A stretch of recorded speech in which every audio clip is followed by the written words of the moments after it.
الله تعالى كلام حكيم سورة محمد المتبين فاعلم أنه لا إله إلا الله পৃথিবীর মধ্যে আমি যত নবী পাঠিয়েছি সব নবীর দাওয়াত ছিল লা ইলাহা। পৃথিবীর মধ্যে যত রাসূল ছিল সব রাসূলের দাওয়াত ছিল লা ইলাহা ইল্লাল্লাহ। লা ইলাহা ইল্লাল্লাহর বাইরে কোনো নবী দাওয়াত নিয়ে আসে না, কোনো নবীকে পাঠানো নাই। তাহলে বোঝা গেল সব নবীর দাওয়াত একটা। সব নবীর দাওয়াত কয়টা? একটা, লা ইলাহা ইল্লাল্লাহ। নবী ভেদে তাদের উপাধি ছিল ভিন্নতা। লা ইলাহা ইল্লাল্লাহ আদম ও সফিউল্লাহ, হ্যাঁ, লা ইলাহা ইল্লাল্লাহ মুসা কালিমুল্লাহ, লা ইলাহা ইল্লাল্লাহ ঈসা রূহুল্লাহ। এইভাবে বিভিন্ন নবীর ক্ষেত্রে বিভিন্ন উপাধি ছিল, কিন্তু সকল নবীর কাছে দাওয়াত একটা। কয়টা? লা ইলাহা ইল্লাল্লাহ। আল্লাহ তাআলা কোরআনের মধ্যে নিজের সাক্ষ্য নিজেই দিচ্ছেন। আল্লাহ তাআলা নিজে সাক্ষ্য দিচ্ছেন, আমি আল্লাহ ছাড়া কোনো মাবুদ নাই। তুমি যে ইবাদত করবা, তুমি যে গুণগান গাইবা, তুমি যে প্রশংসা করবা, তুমি যার কাছে চাইবা, যার কাছ থেকে পাইবা, সেটা হলো আমি আল্লাহ। সেটা কি? আল্লাহ। তাহলে লা ইলাহা ইল্লাল্লাহ এটা হলো তাওহীদ। আল্লাহ ছাড়া ইবাদত পাওয়ার উপযুক্ত আর কোনো মাবুদ নাই, আর কোনো রব নাই, আর কোনো ইলাহ নাই, আর কোনো উপাস্য নাই। পৃথিবীর ভিতরে আমি যত উপাস্যকে ডাকি সব উপাস্য বাতিল।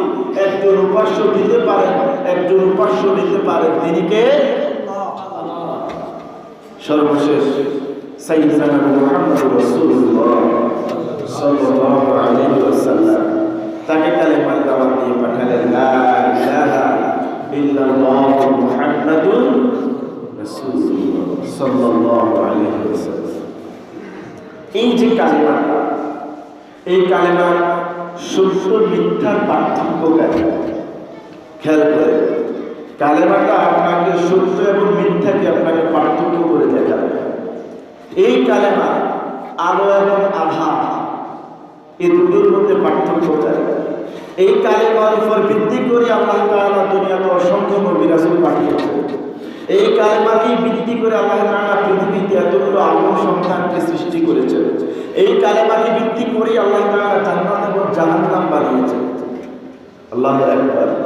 এই কালেমার কর্ম, কাজ, ফলাফল তার উপরে ভিত্তি করে কেউ জান্নাতে যাবে, কেউ জাহান্নামে যাবে। মূল হলো কালেমা। মূল কি? কালেমা। এই কালেমাকে আল্লাহ তাআলা উদ্দেশ্য করে শাস্তি এবং সওয়াব, এই কালেমাকে উদ্দেশ্য করে আল্লাহ তাআলা পৃথিবীর বুকে দুটো গ্রুপ বানিয়ে দিয়েছেন। একটা হলো ঈমানদার আর একটা হলো কাফের। যারা কালেমাকে স্বীকার করবে তারা হবে কি? ঈমানদার। আর যারা কালেমাকে অস্বীকার করবে তারা হবে কি? কাফের। তাহলে আল্লাহ তাআলা পৃথিবীর বুকে যা কিছু করেছেন সব কিছুর মূল হলো কালেমা, লা ইলাহা ইল্লাল্লাহ। এটা হলো পৃথিবীর সব কিছুর মূল। এই কালেমার উপর ভিত্তি করে আপনার ভালো আর মন্দ, এই কালেমার উপর ভিত্তি করে আপনার জান্নাত আর জাহান্নাম, এই কালেমার উপর ভিত্তি করে আপনার পরকালীন শাস্তি বা শান্তি, সব কিছু আপনার কালেমার উপর নির্ভর করবে। আপনি কালেমাটাকে কিভাবে মেনেছেন, আপনি কালেমার দাবি কিভাবে মিটিয়েছেন, এগুলো যদি আপনি সঠিকভাবে না করেন তাহলে কিয়ামতের ময়দানে আপনি ধরা হয়ে যাবেন। সাইয়্যিদুনা মুহাম্মদুর রাসূলুল্লাহ সাল্লাল্লাহু আলাইহি ওয়াসাল্লাম বলেছেন, কাল কিয়ামতের কঠিন ময়দানে আল্লাহ তাআলা তোমাকে সর্বপ্রথম দুইটা প্রশ্ন করবে। কয়টা? দুইটা। এই দুই প্রশ্নের উত্তর না দেওয়া পর্যন্ত তোমার পা তুমি নাড়াতে পারবে না, তোমার শরীর নড়বে না, তোমাকে স্তব্ধ করে দেওয়া হবে। আগে দুটো প্রশ্নের উত্তর দাও। কয়টা? দুইটা। একটা হলো তুমি তোমার দুনিয়ার জীবনে কার ইবাদত করেছো, তুমি তোমার দুনিয়ার জীবনে কার ইবাদত করেছো। দুই নম্বর প্রশ্ন হলো কার পথের উপরে ইবাদত করেছো। আল্লাহু আকবার। এক নম্বর প্রশ্ন হলো, দুনিয়াতে তুমি কার ইবাদত করছো? খেয়াল করে, দুনিয়াতে কার ইবাদত করছো? আমরা কার ইবাদত করি? কথা বলেন, আমরা কার ইবাদত করি? আল্লাহর ইবাদত করি, মুখে বলি, কিন্তু আল্লাহর ইবাদত কি আমাদের সত্যি কাজে আছে? খেয়াল করা লাগবে। এরপরে 2 নম্বর প্রশ্ন হলো, তুমি যে পথের উপরে আল্লাহর ইবাদত করছো সেই পথটা কি? খেয়াল করে, এই 2টা অংশ, 2টা প্রশ্নের উত্তর কালেমার ভিতরে আছে, লা ইলাহা ইল্লাল্লাহ মুহাম্মাদুর রাসূলুল্লাহ। আপনি যদি লা ইলাহা ইল্লাল্লাহ স্বীকৃতি দিয়া সেই অনুযায়ী কাজ করেন, কাল কিয়ামতের ময়দানে আপনি জবাব দিবেন, আমি এক আল্লাহর ইবাদত করেছি। সুবহানাল্লাহ। কার পথের উপরে করেছো? মুহাম্মাদুর রাসূলুল্লাহ, নবী মুহাম্মদের পথ এবং সুন্নাহ মোতাবেক আমি ইবাদত করেছি। যদি আপনি কালেমার দাবিটা সঠিকভাবে কি করেন? পালন করেন, তাহলে আপনার উত্তর হবে ঠিক নয় কি? আমার বন্ধুরা, এবার আসেন আমরা বুঝবো লা ইলাহা ইল্লাল্লাহ এটা কি। আল্লাহ তাআলা সূরা মুহাম্মাদের মধ্যে বললেন, ফা'লাম আন্নাহু লা ইলাহা ইল্লাল্লাহ। তুমি যে লা ইলাহা ইল্লাল্লাহ বলো, বলার আগে এটা জানো। লা ইলাহা ইল্লাল্লাহ যে বলবা, বলার আগে এটা কি করো? জানো। লা ইলাহা ইল্লাল্লাহটা সামান্য কোনো কথা নয়, লা ইলাহা ইল্লাল্লাহ হালকা কোনো কথা নয়। লা ইলাহা ইল্লাল্লাহর ভিতরে তোমার ইহকালীন এবং পরকালীন শান্তি নিহিত। লা ইলাহা ইল্লাল্লাহর মধ্যে তোমার ইহকালীন এবং পরকালীন শাস্তি নিহিত। তুমি যে লা ইলাহা ইল্লাল্লাহ বলবে, এটার মধ্যে তোমার জান্নাতও আছে, এটার মধ্যে তোমার জাহান্নামও আছে। তুমি এই জন্য এটা বলতে হলে আগে বুঝতে হবে যে তুমি কি বলো, তুমি কি বলো। লা ইলাহা ইল্লাল্লাহ এই শব্দটার মধ্যে 2টো অংশ। কয়টা অংশ? সবাই কথা বলেন, অংশ কয়টা? 2টা। একটা হলো লা ইলাহা, আরেকটা হলো ইল্লাল্লাহ। 2টো অংশের মিলিত রূপ হলো লা ইলাহা ইল্লাল্লাহ। লা ইলাহা কোনো উপাস্য নেই। লা ইলাহা মানে কি? লা মানে নাই, এবার ইলাহা মানে উপাস্য, উপাস্য নাই। খেয়াল করবেন, কোনো মাবুদ নাই, কোনো উপযুক্ত ইবাদতের উপযুক্ত কেউ নেই, কেউ নেই। লা ইলাহা কেউ নেই, কিচ্ছু নেই। ইল্লাল্লাহ দ্বিতীয় অংশ, ইল্লা ছাড়া আল্লাহ। ইল্লাল্লাহ মানে আল্লাহ ব্যতীত, আল্লাহ ছাড়া। তাহলে বোঝা গেল লা ইলাহা কিচ্ছু নাই, ইল্লাল্লাহ আল্লাহ ছাড়া, অর্থাৎ আল্লাহ ছাড়া আর কিছুই বুঝার বিষয়। এই যে আপনি প্রথমে বললেন, দেখেন প্রথমে বলছেন নাই কথা, কিচ্ছু নেই। খেয়াল করেন, প্রথমে আমাকে আল্লাহ তাআলা বললেন তোমার কাছে কি নাই? কিছু নাই। তোমার কোনো উপাস্য নাই, তোমার কোনো রব নাই, তোমার কোনো মাবুদ নাই, তোমাকে পালনেওয়ালা নাই, তোমাকে দাওনেওয়ালা নাই, কিচ্ছু নাই তোমার কাছে। এরপরে তুমি স্বীকৃতি দিলে কি? আল্লাহ ইল্লাল্লাহ আল্লাহ ছাড়া, অর্থাৎ আল্লাহ ছাড়া তোমাকে দেওয়ার মতো আর পৃথিবীতে কেউ নাই। কথাটা কত মারাত্মক কথা, বুঝার দরকার। লা ইলাহা কিচ্ছু নাই। লা ইলাহা মানে কি? কিছু নাই, কোনো উপাস্য নাই। আমার কাছে বাতিল নাই, আমার কাছে হারাম নাই, আমার কাছে আল্লাহ ছাড়া অন্য কারো ইবাদত নাই, আমার কাছে শিরক নাই। আপনি স্বীকৃতি দিচ্ছেন, আপনি যে আল্লাহকে মানতেছেন, আল্লাহকে মানতে হলে আগে তো আপনাকে বলতে হবে যে আল্লাহ তুমি ছাড়া আমার কাছে কিচ্ছু নাই। এটা তো বলতে লাগবে। বলতে হলে আপনার কাছে কি নাই এটা বোঝার দরকার আছে। আপনার কাছে কি জিনিসটা নাই এটা বোঝার দরকার আছে না? নাই? কথা বলেন, আছে কি না? আপনার কাছে মিথ্যা নেই, আপনার কাছে বাতিল নেই, আপনার কাছে তাগুত নাই, আপনার কাছে মুনাফিকি নাই, আপনার কাছে কুফরি নাই, আপনার কাছে অন্য মানুষকে রব বলে স্বীকার করা নাই, আপনার কাছে মানুষের মন করা আইন মানা নাই। আপনার কাছে একটা জিনিস আছে, সেটা হলো ইল্লাল্লাহ আল্লাহ ছাড়া আপনার কাছে আর কিছুই নাই। আপনি আল্লাহকে স্বীকৃতি দিতে হলে আগে আপনার কাছে কি নাই, কি আছে, এই জিনিসটা স্বীকৃতি দেওয়া লাগবে। আল্লাহু আকবার। এই জন্য লা ইলাহা ইল্লাল্লাহ জানতে মানার আগে জানা দরকার। আপনি বিয়ে করেছেন, বিয়ে করতে হলে আগে বিয়ের পরে কি এটা আগে আপনাকে জানতে হবে। জানা লাগবে না? কথা বলতে লাগবে কি না? মনে করেন আপনি আপনার ছেলেকে বিয়ে করাইছেন, বিয়ে করানোর পরে বউ বাড়িতে নিয়ে আসলে 1 মাস 2 মাস 3 মাস, বউ 3 মাস পরে বলতেছে শ্বশুরে, আব্বা আমারে কি আপনি বিপদে ফেলাই এই বাড়িতে আনছেন? শ্বশুরে বলতেছে, বৌমা কেন, কি হয়েছে? খেয়াল করে, শ্বশুরে বলতেছে, বৌমা কি হইল? বলেছে, আপনার ছেলে আমারে বিয়ে করে আসে আজকে 3 মাস, খোঁজ খবর নেয় না, ভালোভাবে একটু কাছে রাখে না, জামা কাপড় দেয় না, আমার তেল সাবান ক্রিম সুনু লাগে এগুলোও দেয় না, আমি যে তার স্ত্রী সেটা আমার দিকে ফিরেও তাকায় না, তা আমি এ বাড়িতে কেন আসলাম? কি বৌমা যে প্রশ্ন উত্থাপন করছে, এটা কি ছোটখাটো প্রশ্ন না বিশাল প্রশ্ন? বিশাল ব্যাপার না। এবার শ্বশুর মশাই তার ছেলেকে ডাক দিলেন, বাবা এদিকে আসো, তুমি নাকি তোমার বইয়ের খোঁজ খবর নাও না? তুমি তো তোমার বইয়ের কি করো না, খোঁজ খবর নাও না, ঘটনা কি সত্য? কহ সত্য। কেন নাও না? আপনি আমারে বলছেন বিয়ে করতে, আমি বিয়ে করছি, বিয়ে করার পরে যে বউরের কাপড় সাপড় দিতে হইব, খাওয়াইতে হইব, পড়াইতে হইব, এরকম তো কোনো কথাবার্তা আমি জীবনেও শুনি কথা বলবেন। আপনি বিয়ে করেছেন, আপনার বৌমারে আপনি খাবার, আমি এটার মধ্যে নাই, কারণ আমি এই সম্বন্ধে কিছু জানি না। এখন আপনারা যদি লা ইলাহা ইল্লাল্লাহ পড়ায়, আপনি যদি বলেন লা ইলাহা ইল্লাল্লাহ পড়তে হলে কি ধরতে হবে, কি ছাড়তে হবে, আমি জানি না, শুধু লা ইলাহা ইল্লাল্লাহ সারা জীবন পড়ে গেলাম, এই লা ইলাহা ইল্লাল্লাহ কোনো দাম আছে? কথা বলেন, কোনো দাম আছে? কোনো দাম নেই। বাংলাদেশ জাতীয়তাবাদী দল বিএনপি, সেই অফিসের মধ্যে দেখবেন লা ইলাহা ইল্লাল্লাহ মুহাম্মাদুর রাসূলুল্লাহ লেখা আছে না? কথা বলেন, আছে কি না? কথা বলেন। বিএনপির অফিসে লা ইলাহা ইল্লাল্লাহ কালিমা লেখা নাই? আওয়ামী লীগের অফিসে লা ইলাহা ইল্লাল্লাহ মুহাম্মাদুর রাসূলুল্লাহ কালিমা লেখা নাই? কথা বলেন, আছে কি না? জামাতের অফিসে নাই? সবার অফিসে আছে লা ইলাহা ইল্লাল্লাহ। এটা হলো আপনি যে মুসলিম, এটার পরিচয় দেয়। কথা বলেন, যার কাছে কালেমা আছে আমরা তাকে কি বলি? মুসলিম বলি। সবাই কথা বলে না, যার কাছে কালেমা আছে আমরা তাকে কি বলি? মুসলিম বলি, ঠিক না? এবার আসেন, লা ইলাহা ইল্লাল্লাহ মুহাম্মাদুর রাসূলুল্লাহ, এটা বিএনপির অফিসে আছে, এটা আওয়ামী লীগের অফিসে আছে, জাতীয় পার্টির অফিসে, সকল দলের অফিসে আছে, আছে না? লা ইলাহা ইল্লাল্লাহ মানে কি? আল্লাহ ছাড়া সত্যিকারের ইবাদতের উপযুক্ত আর কোনো মাবুদ নাই।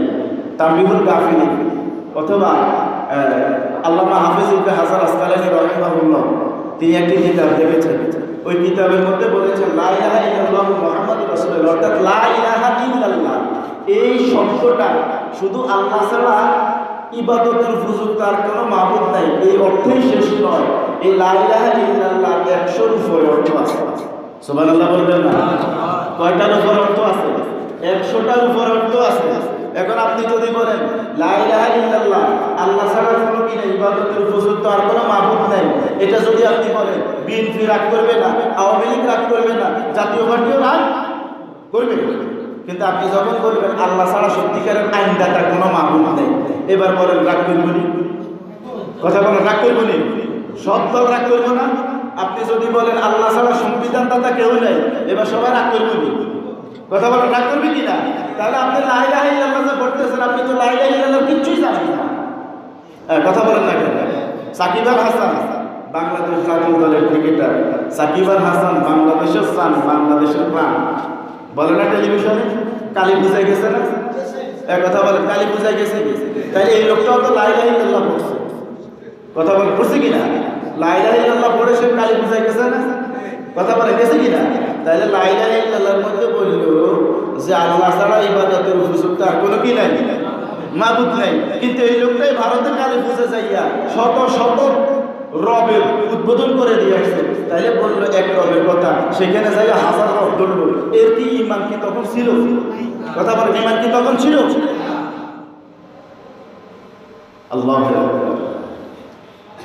এবার আসে সাকিব আল হাসান, বেচারা ক্রিকেটার মানুষ, বিভিন্ন দেশে বিভিন্ন জনের সাথে তার চলাফেরা করা লাগে না? এই বেচারা গেছে ভুল করে হোক, নিজের ইচ্ছায় হোক, জাতির কাছে ক্ষমা চাইছে যে আমি ইসলাম সম্পর্কে অত বেশি কিছু জানি না, আপনারা আমাকে কি করে দেন, ক্ষমা করে দেন, ভবিষ্যতে আমার কাছ থেকে এমন আপনারা পাবেন না। এই যখন ক্ষমা চাইছে, বাংলাদেশের ভিতরে কিছু মুসলমান রূপী নাস্তিক আছে না? সবাই কথা বললেন না। নাস্তিকের কি বাংলাদেশে অভাব আছে? বর্তমান টেলিভিশন টক শো চ্যানেলগুলোতে কোনো সত্যিকারের ইমানদারকে ডাকে না, যা ডাকে সবগুলো নাস্তিক। কথা বলে ঠিক নেই। ঘুরে ফিরে সব চ্যানেলে মানুষ কইছিল শাহরিয়ার কবির, সব চ্যানেলের ভিতরে শাহরিয়ার কবির। যত টক শো হয় তার 90% টক শোতে শাহরিয়ার কবির থাকে, সুলতানা কামাল থাকে।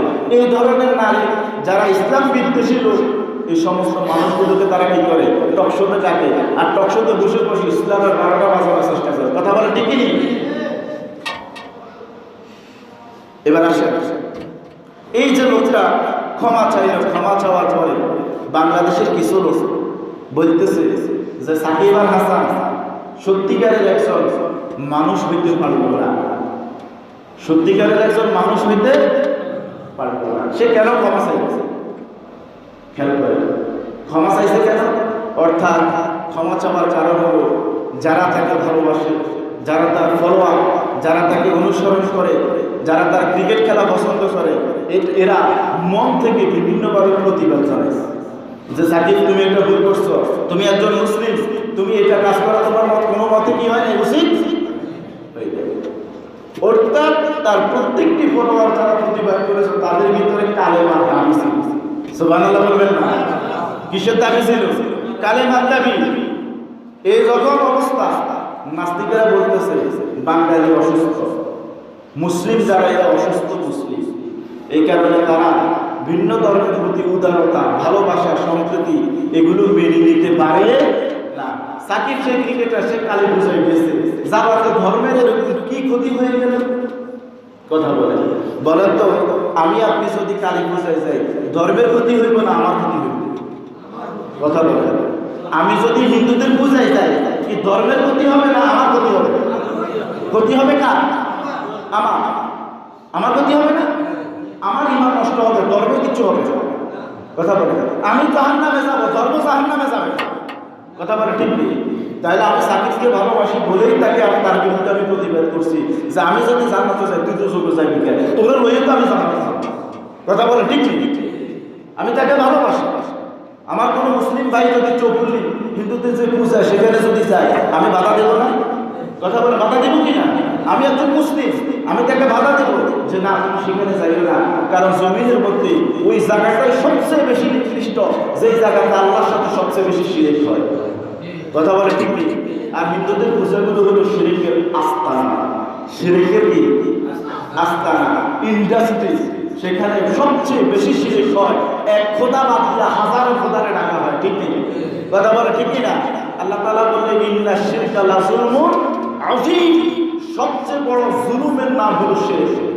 খেয়াল করেন, সবচেয়ে বড় জুলুমের নাম কি? শিরক। আর যে শিরক করে তার নাম কি? মুশরিক। যে শিরক করে তার নাম কি? তাইলে জুলুম যদি হয় শিরক, তাইলে মুশরিক হচ্ছে জালিম।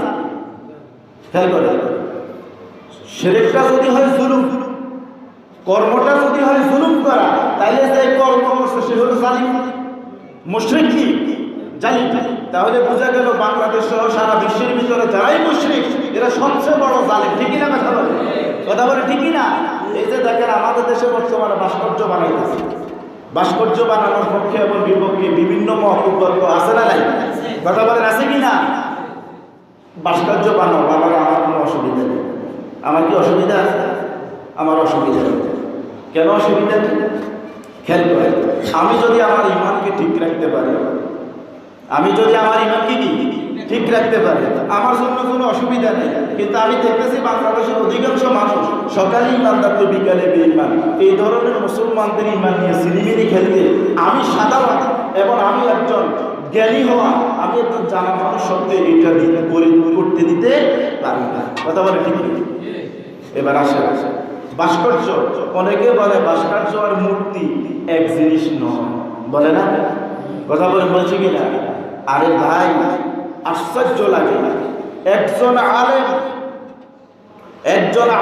কতটা বিক্রি হয়ে গেলে, একজন আলেম কতটা বিক্রি হয়ে গেলে, কতটা পাঁচটা গোলাম হলে একজন আলেম মূর্তির পক্ষে কথা বলতে পারে। নাউজুবিল্লাহ বলবেন না? কালকে আমাদের কঠিন ময়দানে 3 শ্রেণীর লোক আগে দুজনে যাবে। কয় শ্রেণী? সবাই কথা বলেন। কালকে আমাদের ময়দানে 3 শ্রেণীর লোক আগে দুজকে যাবে। 1 নম্বরে হলো শহীদ। 1 নম্বরে কি? যারা শাহাদা শহীদ হয়ে গেছে ধর্মীয় যুদ্ধে, জিহাদে যারা শহীদ হয়েছে। 2 নম্বর হলো হুজুর, আলেম। 2 নম্বরে দুজকে যাবে কারা? আলেমেরা। এক কথা বলেন না কেন? 2 নম্বরে দুজকে যাবে কারা? কথা বলতে কি ভয় লাগে আপনাদের? যদি আওয়াজ দিয়ে কথা বলতে হবে। 2 নম্বরে দুজকে যাবে কারা? আলেমেরা যাবে। কারা যাবে? আলেমেরা যাবে। 3 নম্বরে দুজকে যাবে কামকারীরা। তাহলে 3 শ্রেণী সবার আগে দুজকে যাবে। তার মধ্যে 1 শ্রেণী হলো আলেম। কথা বলেন, 1 শ্রেণী কি? আলেম। সব আলেম কিন্তু আবার জাহান্নামে যাবে না। কিছু কিছু আলেম আল্লাহ পাক এই 3 শ্রেণীর ভিতরে প্রথমে ধরবে আলেমদের। এই বেটা আলেম, এদিকে আসো, আসবে। আল্লাহ তাআলা তার যাবতীয় নিয়ামতগুলো একজন আলেমকে তার শুরু থেকে শেষ পর্যন্ত যত নিয়ামত পৃথিবীতে দিছে সব নিয়ামত তার সামনে উপস্থাপন করবে। বলবে যে এই যে নিয়ামতগুলো ভোগ করছো, আলেম বলবে হ্যাঁ আপনার সব নিয়ামত আমি ভোগ করছি। বলবে যে এই নিয়ামতের শুকরিয়া আদায় করে তুমি কি করছো? বলবে যে আমি কোরআন শিখছি, কোরআন পড়ছি, কোরআন মানুষের পড়াইছি, বুঝাইছি। কথা বলবো আমরা বলবো। আল্লাহ তাআলা বলবেন না, এই জন্য তুমি করো নাই। তুমি এই জন্য জ্ঞান অর্জন করেছো যে মানুষ তোমাকে কারি বলবে, মানুষ তোমাকে আলেম বলবে, মানুষ তোমাকে হুজুর বলবে, মানুষ তোমাকে সম্মান দিবে, মানুষ তোমাকে দাওয়াত দিবে, মানুষ তোমাকে মাথায় তুলে নাচবে। এই জন্য তুমি এগুলো শিখেছ, এই জন্য তুমি এগুলো করেছ। দুনিয়াতে মানুষ যা চাই থেকে চাইছ, মানুষ তোমাকে তা দিয়েছে, তুমি পেয়েছ। সুতরাং আজকে আমার কাছ থেকে তুমি কোনো ধরনের পুরস্কার পাইবা না। এই ফেরেশতারা টেনে হিসড়ে তাকে জাহান্নামে নিয়ে যাও। তাহলে ওই কত টাকায় বিক্রি হলে একজন আলেম মূর্তির পক্ষে কথা বলতে পারে, তাহলে বোঝা যায় কালকে আমাদের যে নবী কইছে আলেমেরা আগে জাহান্নামে যাইব। আলেম এগুলো তো সেগুলো কথা বলেন না কেন? আলেম এগুলো সেগুলো না। এবার আসেন, পৃথিবীতে মূর্তি পূজা হঠাৎ করে আসে না। মূর্তি পূজাটা কিন্তু কি হঠাৎ করে আসে। নবী করিম সাল্লাল্লাহু আলাইহি সাল্লাম ইন্তেকাল করেছেন, পৃথিবী থেকে চলে গেছেন আজকে প্রায় 1450 বছর। ঠিক না? কত বছর? 1450 বছরের কাছাকাছি। ঠিক নয় কি?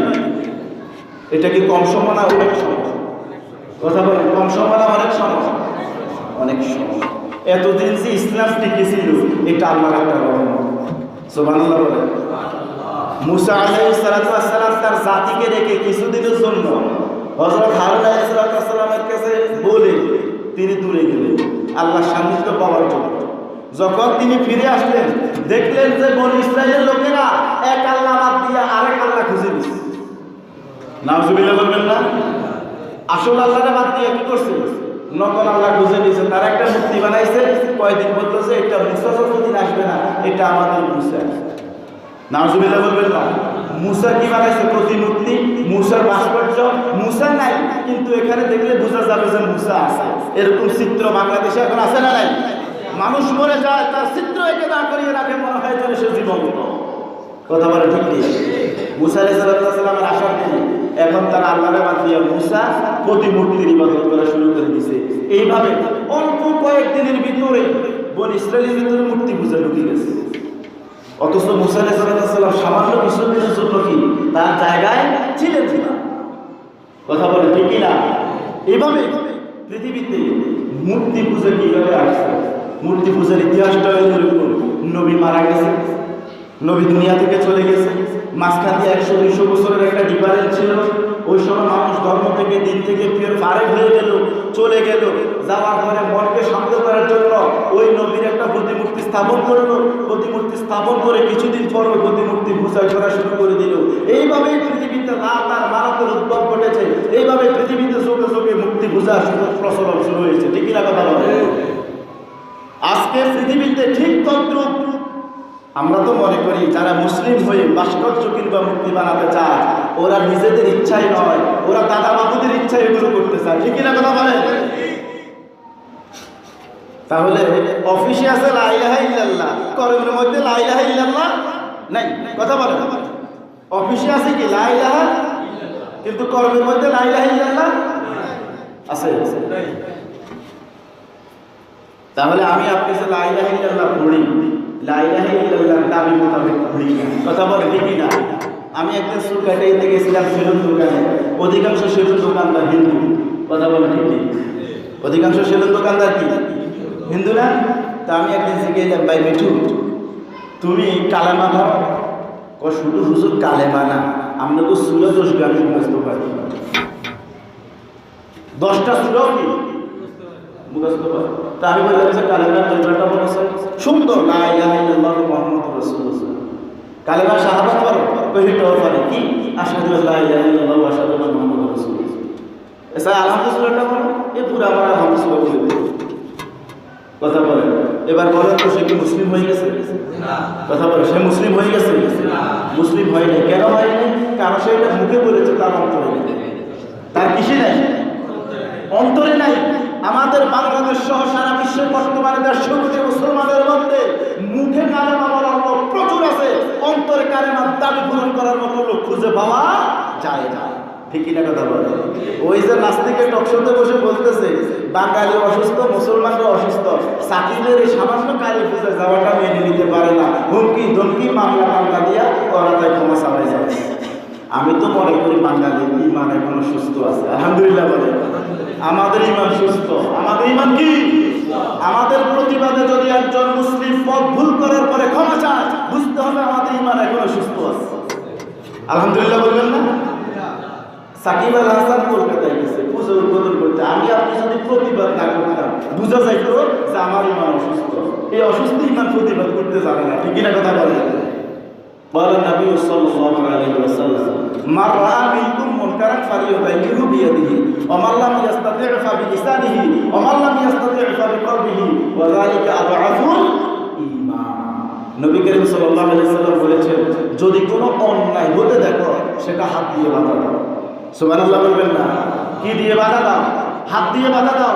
যদি হাত দিয়ে না পারো মুখ দিয়ে বাধা দাও, প্রতিবাদ করো। যেটাও যদি না পারো অন্তর দিয়ে ঘৃণা করো। যদি এই তিনটা করতে পারো বুঝা যাবে তোমার ইমান মোটামুটি সুস্থ আছে, ঠিক কিনা কথা বলে? যদি এই তিনটাও না করো তাহলে বোঝা যাবে তোমার ইমান অসুস্থ। তোমার ইমান কি? অসুস্থ ইমান। আমার এক ভাই জাহান্নামের আগুনে যাচ্ছে, মনে করেন ছোট্ট একটা উদাহরণ, আপনাদের এদিকে কোনো এক ঘরে আগুন লাগছে, ওই ঘরের ভিতরে 5 জন লোক আছে, এলাকাবাসী কি বলবে যে পুড়ে মরে যান? এটা কি কেউ চাইবে? সবাই কথা বলে চাইবে? চেষ্টা করবে ওদেরকে ঘর থেকে কি করে বের করে নিয়ে আসা, ঠিক না? এটা চাইবে না? এটা যদি আপনি চান তাহলে বুঝতে হবে সামাজিক হিসাবে, ভাই হিসাবে ভাই এখন অসুস্থ হয় নাই, ভাইয়ের মন এখনো সুস্থ আছে, ঠিকই না কথা বলে? যে ভাই আরেক ভাইয়ের বিপদে ঝাঁপিয়ে পড়ে, বুঝতে হবে ওইটাই ভাই, ওইটাই কি ভাই, ওইটাই আসল বন্ধু, ওইটাই আসল সাথী। ঠিক তদ্রুপ আমার একটা মুসলিম ভাই, সে বিপদে চলে যাচ্ছে, আমি যদি তাকে বাধা দিই, আমি যদি তার ওই এহেন কর্মের প্রতিবাদ করি, বুঝতে হবে আমার ইমান এখনো সুস্থ আছে। সুবহানাল্লাহ বলবেন না? আমার ইমান এখনো কি আছে? সুস্থ আছে।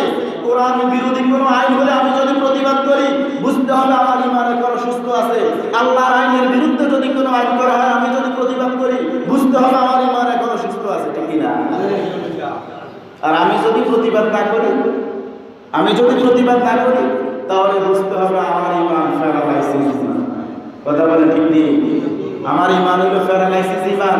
যে ইমান আমার মসজিদে আনতে পারে না, সেই ইমান আমার জান্নাতেও নিতে। তাহলে বুঝে গেল কালেমা এমন একটা শব্দ, যে শব্দটা আপনাকে জান্নাতেও নিবে অথবা আপনাকে কোথায় নেবে? জাহান্নামে। এখন আপনি কালেমাটা কিভাবে পড়বেন? লা ইলাহা ইল্লাল্লাহ, লা ইলাহা ইল্লাল্লাহ। নবী মুহাম্মদুর রাসূলুল্লাহ সাল্লাল্লাহু আলাইহি সাল্লাম বলেন, লা ইলাহা ইল্লাল্লাহ ওয়া কাফারা বিমা ইউবাদু মিন দুনিল্লাহ। যে ব্যক্তি কালেমা আল্লাহ ছাড়া কোনো উপাস্য নাই, আল্লাহ ছাড়া কোনো মাবুদ নাই, এই কথাটার স্বীকৃতি দিছে, কথা বলে স্বীকৃতি দিছে, এবং আল্লাহ ছাড়া যাবতীয় যত উপাস্য আছে সবগুলোকে অস্বীকার করে। সন্তান দেওয়ার মালিককে, দোয়া কবুল করার মালিক কে? আমাকে বিপদে আপদে যিনি উদ্ধার করেন তিনি কে? না কোনো পীর সাহেব, না কোনো মাজার। কথা বলেন, এই ধরনের বিশ্বাস যদি রাখে তাইলে আল্লাহ ছাড়া অন্য সব উপাস্যদেরকে কি স্বীকার করা হলো না অস্বীকার করা হয়েছে? স্বীকার করা হবে না? আমি যদি আল্লাহ ছাড়া অন্য কারোর কাছে চাই তাহলে তাকে আমার উপাস্য মানা হলো, ঠিক না কথা বলে? তাহলে আল্লাহ বলতেছে, আল্লাহ রাসূল বলতেছে, যে ব্যক্তি আল্লাহ ছাড়া অন্য সব উপাস্যদেরকে কি করলো? অস্বীকার করলো। হারামা মালুহু, এবং ধন সম্পদ, তার ধন সম্পদ এবং জীবন, কদামহু ওয়া হিসাবুহু আলাল্লাহ। আল্লাহ রাসূল বলেন তার ধন সম্পদ এবং জীবন আল্লাহ তাআলার নিরাপত্তা চলে গেছে। সুবহানাল্লাহ। যে ব্যক্তি আল্লাহকে আল্লাহ বলে স্বীকার করেছে, আল্লাহকে আল্লাহ বলে, আল্লাহর আইনকে আল্লাহর আইন বলে স্বীকার করেছে, আল্লাহর হুকুমকে আল্লাহর হুকুম বলে স্বীকার করেছে। কথা বলেন, আল্লাহর বিধানকে নিজের জীবনের জন্য উপকারী বিধান হিসেবে স্বীকার করেছে, আল্লাহর আইনকে জমিনের জন্য উপকারী আইন হিসেবে স্বীকার করেছে, এবং অন্যান্য যাবতীয় উপাস্যদেরকে কি করতো? সে অস্বীকার করেছে, বাতিল করে দিয়েছে। তাগুত, বাতিল, কুফরি, মুনাফিকি, মানুষের মন গড়া আইন, মানুষের মন গড়া বিধান, সব কিছুকে সে বিধান করে দেখিয়েছে। আল্লাহ রাসূল বললেন ওই ব্যক্তির ধন সম্পদ, জায়গা জমি, টাকা পয়সা, ওই ব্যক্তির জীবন আল্লাহ তাআলার নিরাপত্তায় চলে গেছে। সুবহানাল্লাহ। আপনি যদি দুইটা কাজ করতে পারেন, কয়টা কাজ? এক নম্বর হলো আল্লাহকে আল্লাহ বলে স্বীকার করা, আল্লাহকে এবং অন্য যারা আছে তাদেরকে আপনি অস্বীকার করতে হবে। আল্লাহর আইন নিজের জন্য, আল্লাহর বিধান জমিনের জন্য উপকারী এবং শ্রেষ্ঠ বলে স্বীকার করে আল্লাহর আইন মোতাবেক জীবন পরিচালনা করা, অন্যান্য উপাস্যদেরকে বাতিল করে দেওয়া, তাহলে আপনার জীবন, আপনার মাল, সব কিছুর নিরাপত্তা দিবেন আল্লাহ। সুবহানাল্লাহ। কত বিশাল মারাত্মক কথা, কত বিশাল মারাত্মক কথা। আজকে আমরা কালেমা পড়ি, যেই কালেমা আমরা মসজিদে পড়ি সেই কালেমা মাজারেও পড়ি, যেই কালেমা আমরা মসজিদে পড়ি সেই কালেমা আমরা বাতিলের সামনেও পড়ি, যেই কালেমা আমরা মসজিদে পড়ি সেই কালেমা মুনাফিকি করার ক্ষেত্রেও পড়ি। তাহলে এই কালেমার কোনো দাম? লা ইলাহা ইল্লাল্লাহু মুহাম্মাদুর রাসূলুল্লাহ সাল্লাল্লাহু আলাইহি ওয়াসাল্লাম। তাহলে আমার বন্ধুরা, কালেমার দাবি আমাকে শেখায় আল্লাহকে মানা। কাকে মানা? কথা বলেন। কালেমার দাবি অনুযায়ী এক নম্বরে কাকে মানতে হবে? সবাই কথা বলেন। এক নম্বরে কাকে মানতে হবে? দুই নম্বরে আল্লাহর আইন মানতে হবে। দুই নম্বরে কার আইন মানতে হবে? তিন নম্বরে যাবতীয় শিরক থেকে দূরে থাকতে হবে। কি থেকে? কারণ শিরক হলো সবচেয়ে বড় জুলুম, আর যে শিরক করে সে হলো সবচেয়ে বড় জালিম। কথা বলে ঠিক নেই? তাহলে আমাদের তিন নম্বরে কি করতে হবে? শিরক থেকে দূরে থাকতে হবে। যারা শিরকের কাজ করে তাদেরকে বাধা দিতে হবে। যদি বাধা আমার পক্ষে দেওয়া সম্ভব না হয় তাহলে আমরা অন্তত অন্তরে ঘৃণা করতে হবে। ঠিকই না? কথা বলে ঠিকই না? আজকে শিরকের আস্ফালন বাংলাদেশে বেড়ে গেছে। যারা শিরকের বিরুদ্ধে কথা বলতেছে ওদেরকে আজকে মৌলবাদী, জঙ্গিবাদী, উগ্রবাদী, স্বাধীনতা বিরোধী, রাজাকার বলে গালি দেওয়া হচ্ছে। ঠিক কিনা কথা বলে? আবার এরকমও বলে যারা ভাস্কর্যের বিরুদ্ধে কথা বলবে ওদের ঘাড় মটকাইয়া দিবে। বলছে কিনা কথা বলে? বলছে না?